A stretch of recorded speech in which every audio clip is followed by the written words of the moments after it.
మహావిష్ణువు వంటి ఆకృతులను కలిగి మనోహరంగా ఉన్నారు. బ్రహ్మ ఇంద్రుడు మొదలైన చరాచరాలు అణిమాది అత్యశక్తులు పరాశక్తి ఆదిశక్తి జ్ఞానశక్తి విద్యాశక్తి క్రియాశక్తి శ్రీ ప్రభు మహత్తత్వం మొదలైన 24 తత్వం మూడు లోక కలయిక కాల పరిణామం హేతు సంసారం కామం కర్మ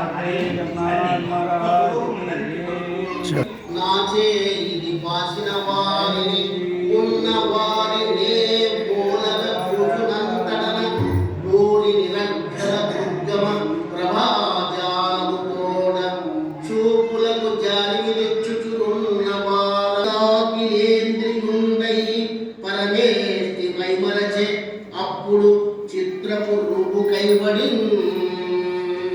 ఏ పరమేశ్వరుడు దివ్య తేజం చేత ఈ చరాచర లోకం ప్రకాశిస్తున్నదో ఆ పరమపురుషుడైన శ్రీకృష్ణమూర్తి యొక్క తేజస్సు దుర్నిరీక్షంగా ఉంది.